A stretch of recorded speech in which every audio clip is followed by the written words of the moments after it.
Changing minds one thought at a time. Greetings and welcome to the Changing Minds Online Empowering Women series.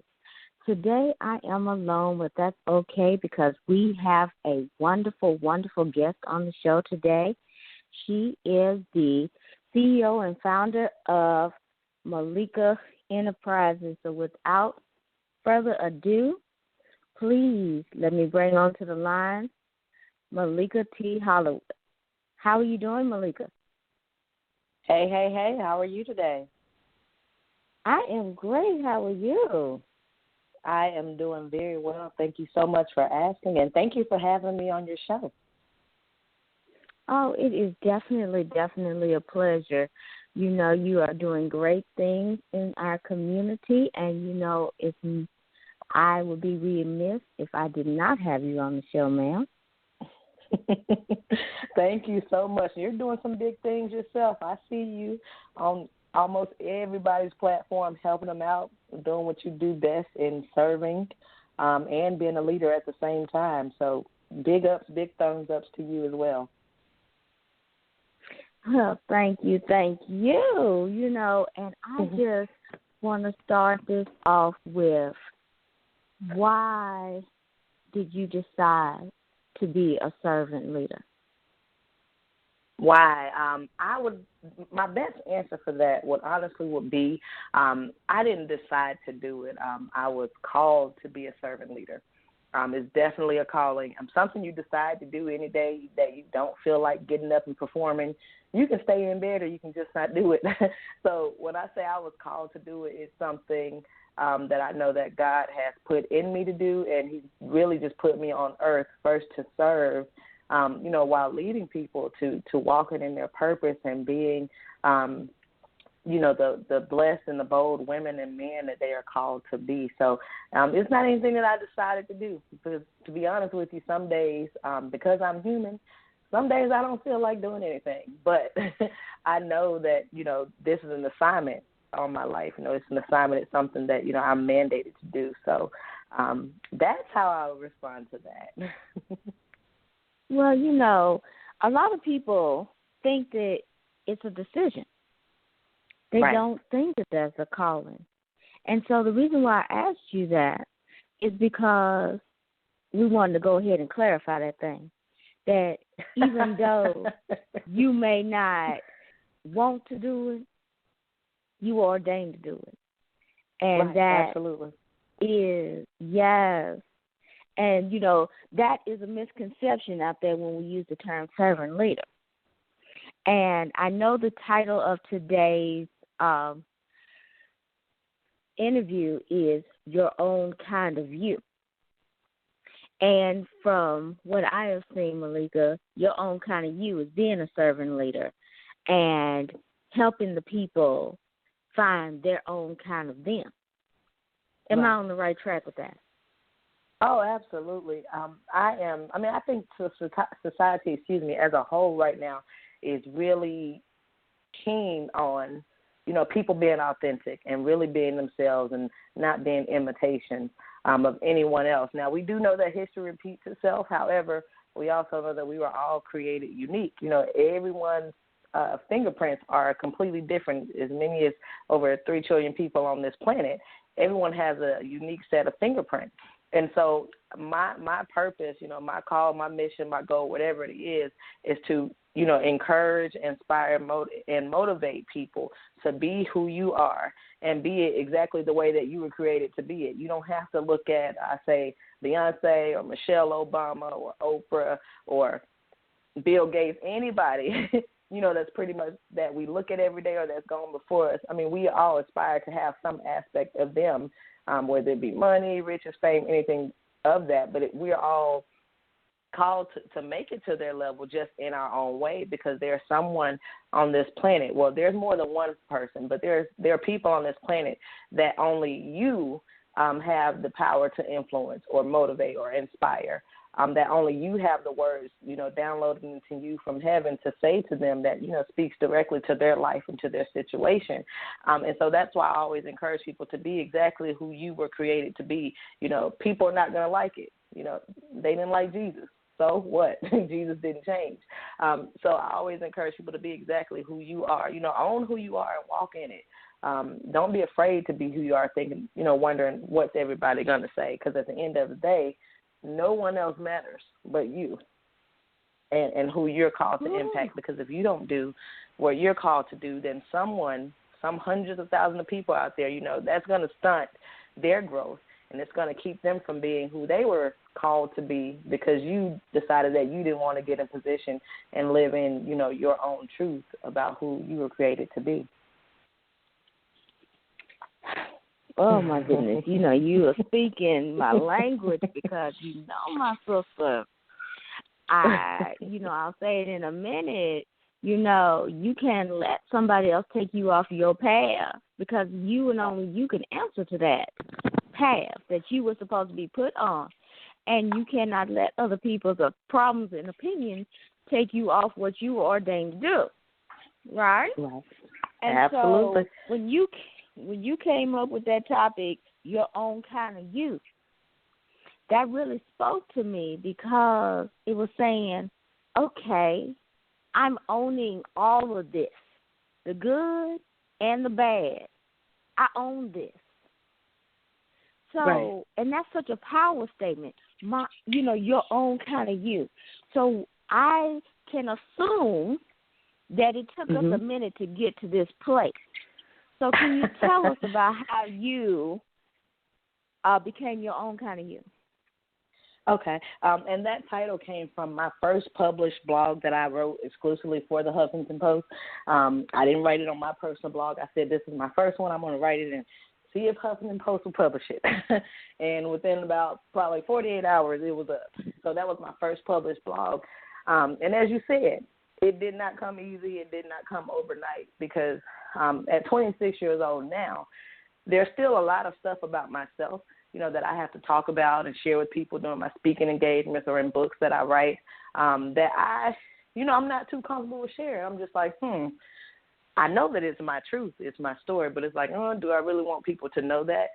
Even from the time I can remember when I was probably in middle school, when you first start going into puberty and you're feeling all those emotions and everything's changing. I just remember thinking like, oh my gosh, I'm fat. Do people like me? My clothes are not the cool clothes. And, just little stuff like that I just remember thinking about. And even now being an adult, going through like the domestic abuse and, being financially unstable, recovering from a lot of things, I'm having to relive a lot of my own truth. And every now and then I do question, is this a little bit too much? Are they going to accept this message? But then I have to realize at the end of the day, everything I went through, it didn't happen to me. It happened for me, and it happened for me to be able to share it with someone else. And so even at 26 years old, I'm still owning parts of myself that, I'm honestly sometimes like scared out of my mind to talk about or to share, honestly, sometimes even to write about or pray about, to be honest with you. Some things I'm just like, yeah, I know God knows everything, but I don't think I want him to know that quite yet, even though I already know he knows. I just kind of keep that in, keep it in. So, as I'm coaching and speaking and motivating others, to own who they are, I'm still coaching and speaking myself. To myself, to do those exact things. It may seem like I've just kind of, I'm not going to say mastered it, but I've become really good at it. But it's definitely not in my own strength. I could never take credit for it. Of course, I give all the credit to God because honestly, that's my source. But even as you say, do big things, it's none of it me. I can honestly say that because I know me. At the end of the day, I wake up and go to sleep with myself. So I can't take credit for anything, that I say or do, that helps and inspires others. I know it's me, but honestly, it's just, it's the God in me working. And, I'm not going to stunt that from doing what it does at all. Wow, that is powerful. That is truly powerful. So I know that when you're speaking, and you mentioned empowering others, I know this may come up. And they may say, Malika, how did you become this strong woman that you are? Do you ever have a moment where you just want to fall down? Absolutely. Tell us about the moments where I want to fall down, I would honestly say a lot of times it just has more to do with what I'm telling myself. I still go through the exact same things, especially, being a full-time small business owner and entrepreneur. I don't have what people would call a plan B. I'm in grad school as well. Of course, I'm a single mom now, but I don't have like a plan B. So people always ask me, if what you're doing right now doesn't work out, what are you going to do? And I tell them, it has to work out. So I have days where I go, you know what, I just want to be normal and get a regular job, clock in, clock out, go home, feed my child, play with my child, go to sleep, do it all over. I do have those days. And a lot of times it is mostly just me having to talk to myself and say, you weren't called to be average. You weren't called to be normal. The things that you're doing has nothing to do with you. And to be honest with you, Dr. Finch, that was the hardest thing for me to come to grips with, that my life honestly has nothing to do with me. Because a part of me is really selfish. I'll be honest and say that. So I think my biggest struggle when I want to, give up or just say forget it, I honestly have to remind myself that my life has nothing to do with me, but, all the people that are connected to me, and then some of the people I haven't even met or have never even heard of me. And I say it when I speak, but I honestly mean it, and I live by it. I don't want to leave the earth knowing that there were somebody I was supposed to help or inspire, and I didn't do it because I allowed myself to get in the way. My feelings and my emotions, which change like the wind, because I didn't feel like doing what I was supposed to do one day. Somebody else's life didn't turn out the way it was supposed to, all because of me. That's something that I don't want to feel. I don't want to think about. So, did I answer your question with that? That was a long response. it is a perfect response because, when you are a person who, as in your own words there, not meant to be average, the answer is always going to be different. It's always going to be dynamic.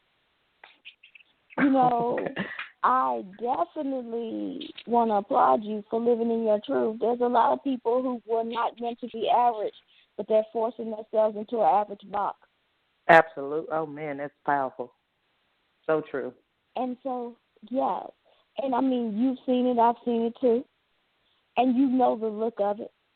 But you chose not to. You could have. You could say, I just want to do this for my child so I can go find me a job and clock in and clock out so that I can make sure that she has this, that, and the third. But you know what? You chose to walk in your purpose in spite of your situation. And you embrace the fact that you're not supposed to be average. And that you are going to be that person that is going to move to that next level by any means necessary because that's your purpose. So the answer was definitely perfect. And I hope that I'm on this right wavelength here with you because I'm really feeling something tonight from our conversation. Yes, now, I was ma'am. reading the description that you were saying, be unapologetically the person that you are. Mm-hmm. And that is so powerful because a lot of people know who they are, but they're always apologizing for it. Right. They're not happy with it. They're not ready to stand in that truth. They know who they are, but it comes with all these different, oh, woe is me, and, oh, I wish I could have, I wish I should have. Mm-hmm. But you put that unapologetically in there. Discuss the importance of that unapologetically, if you would. Okay. I'll say it because this actually happened to me today. So I'm glad you reminded me of that word. Someone, I'm on Twitter, of course, and I know people have the automatic DM responses when you follow them and things because I have it. And someone's automatic response at the end of their little DM spiel was, sorry for the auto direct message from this said company. And the coach in me almost responded to them and said, why are you apologizing for something you intended to do? You set up this message, so you wouldn't have to respond to everybody who follow you. So why at the end of the message would you then apologize from a correct intention? And so when you say being unapologetically you, I honestly think about, like you said, all the people who always have, I'm not going to say excuse because you have reasons and then you have excuses, but the people who always have a reason or want to explain or seek validation from other people for them being who they are. You're like the person who loves to laugh, and every time they start laughing, they always go, oh, I'm sorry. They're apologizing for laughing. They're apologizing for being happy. I don't think we as people owe anybody an apology for being who we are because that's who we are. And that can go many ways because people say, what if, who you are is offensive to other people? Honestly, that's who you are. You can't help how someone else feels about you because I can guarantee you're not offending everybody. You just may be offensive to someone. So I just feel like at the end of the day, when you're not completely or 100% okay with who you are and you want to apologize to people for you being who you are, it's like you're almost telling God, you made a mistake for making me this way. So I'm going to take matters into my own hand and apologize to people for the way you made me. And we all know God doesn't make mistakes. He made us exactly the way we should be. And so I feel like when you're not being 100, as they say, if you're not being 100 with people around you and first being 100 with yourself, it's as if you're telling God, you made a mistake, but let me go ahead of you and make an apology to people for who you made me to be. And so whenever I use that word, that's really what I'm saying, being unapologetically you. Don't apologize for what God has done. Now, if you're just being, malicious, rude, intentionally, that's something different.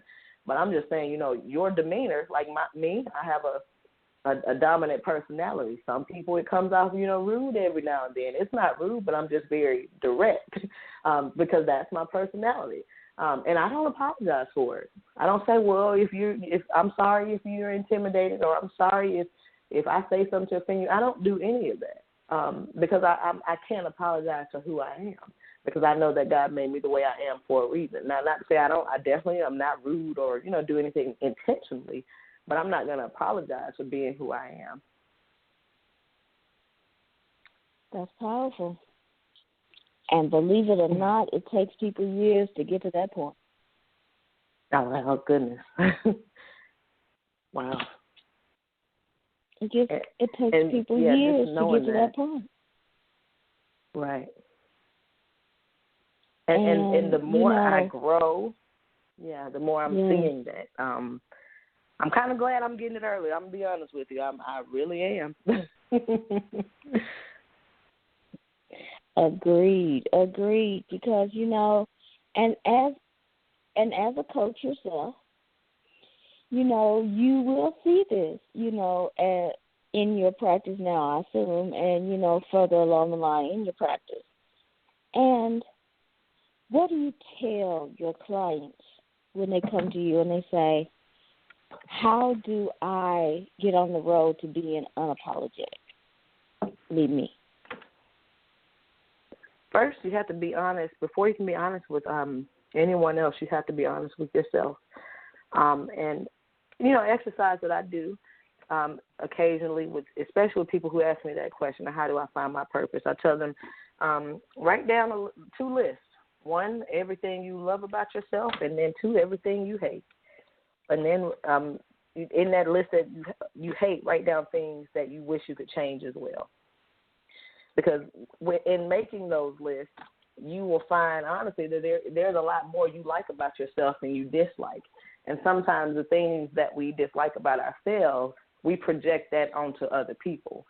For instance, if someone has a lot of book sense and we don't have it, we wish we were like them, so we automatically, I don't like them, or I'm not like that. You know, we take on this attitude, not because, you know, we really don't like them. It's because it's a part of ourselves that's missing what they have.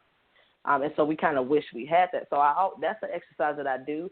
Because a lot of times you have to get stuff out of your head and out of your heart and get it down on paper so you can physically see it and read it. Because you can think something all day, but if you never write it down, it's just going to stay in your mind. So that's the exercise I do have them do, because that's the first step. You have to be honest with yourself. Write down everything you like about yourself. Brag on yourself. Think about things that you already know that are true about yourself that you would want to hear someone say about you. Write those things down. And then think about all the things that you know are true about yourself that you don't want someone to say, or that you don't want to admit about yourself. You have to be honest about all those things. So then you can say, you know what, this is who I am. The things that I can change, I'm going to change. And the things that I can't, change, I'm not going to worry about it because it's not up for me to change. Like, that is the first step, and it's being honest with yourself, because I like 100% believe that you cannot be honest with anybody else until you first are honest with yourself. And I know that because it happened to me. I don't tell people stuff that I've read in a book. I tell them like real life situations, like this how it happened for me. So a lot of times I'm speaking from experience, because I know, you know, I've been on both sides. You know, I have days where I'm still on both sides, but being on this side is so much better. No one can tell me pretty much about me at this point and me not have any clue or idea. If somebody says you're being negative, I go, I know, because honestly, I do know. Or one of my friends said, well, you had an attitude that day. I say, oh, I know, because I was mad at something and I took it out on you. Like, it's like I know because I know who I am and I know what I feel. And so in response to your question, going back to the question, that's the first thing I tell you. You have to be able to acknowledge, because you're not going to accept everything as soon as you acknowledge it. So you have to be able to acknowledge first everything about yourself, your likes and dislikes. Wow. Exactly. I mean, you hit so many nuggets right there, and, you know, I really want to address one. The fact that you are saying that I've experienced this too, and I still have issues, shows that you are true coach, because you're not scared to let your clients know that I have bad days too. I'm not holier than that. Right. I know what you're feeling. I know where you're coming from. And that's one thing that a good, solid coach does. They have no problem telling you, I have a bad day every once in a while. I know that you're going to have them too. So let's regroup, and let's just go ahead and handle this feeling instead of going to the left or to the right. Let's just handle this, and let's go forward. So knowing yourself and being honest with yourself is definitely a key thing. I learned that myself from a very early age. I own up to everything that I do.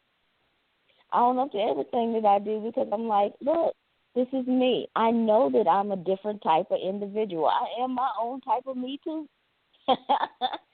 And, right, absolutely. You know, and when people don't understand it, first thing you want to do is apologize. The first thing you want to do by nature is to fit in. But when you realize that you weren't built to fit in, that's when you're going to excel to your greatness. Because guess what? People want unique. They don't want cookie cutter.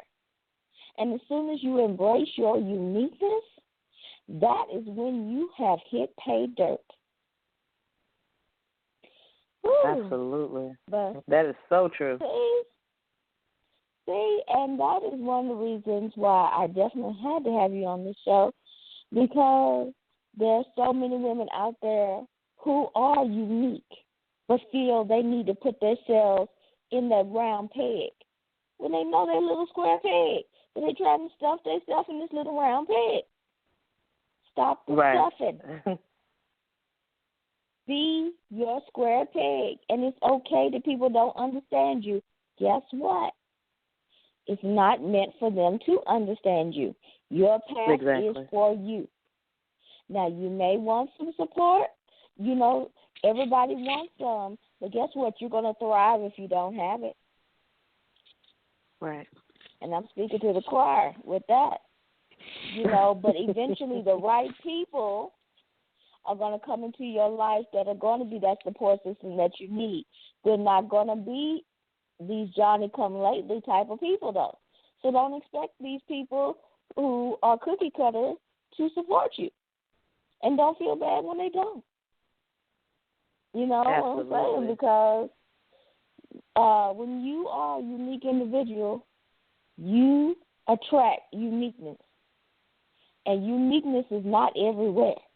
So you're going to have to search a little bit more than the average person. But when you find your unique match, you're going to find them, they're going to be there for a lifetime. And absolutely. I agree with that. And so with that being said, Malika, please tell the audience today, what is the cornerstone to being your own kind of you? The cornerstone to being your own kind of you is honestly embracing every single area of your life, the parts that you like and the parts that you don't like, and just saying, you know what, this is my life, and I'm going to make the best out of it. I'm going to find the silver lining because this is my life. It was, you know, God's gift to me, and so I'm going to unwrap my gift, and I'm going to do everything I can to make sure that, you know, when my time expires, that I've done everything that I was put here to do, no matter how much it hurts, no matter how hard it is, how crazy it seems.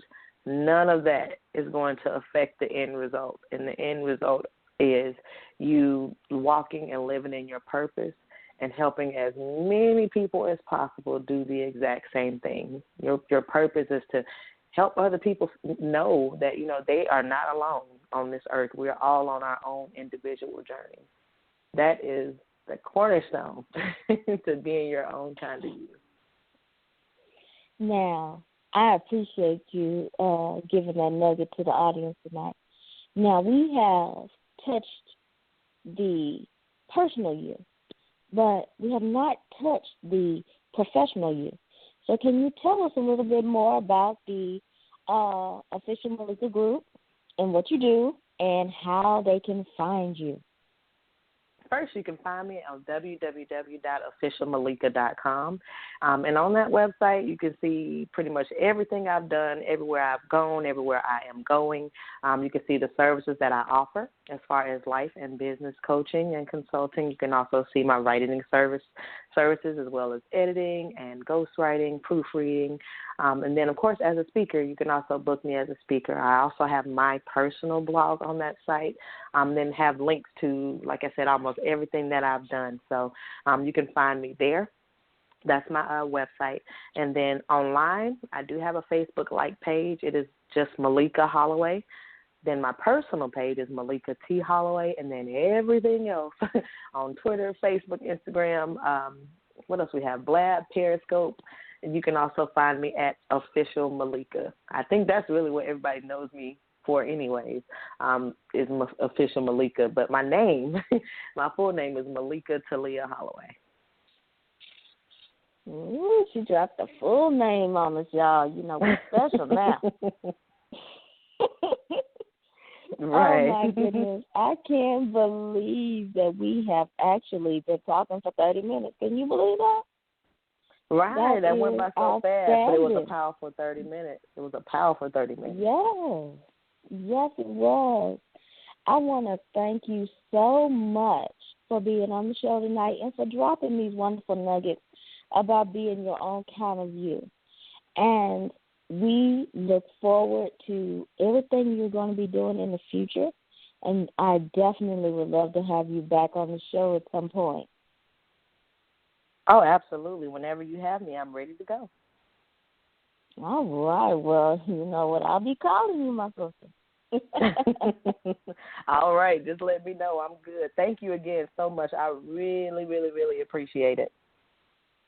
My pleasure. And if Malika said something to you tonight that resonated with you, please find us on changingmindsonline.com. You can also find us on iTunes, Stitcher, TuneIn, and, of course, our YouTube channel. So please check out this podcast and many more that are going to enrich and empower your life. So thank you, everyone, for being listening to the show tonight. We so appreciate you, and from the bottom of my heart, thank you so much, Malika, for being our wonderful guest tonight. Thank you for having me, Dr. Finch. You have an amazing evening. You too as well. And to everyone, have a good night.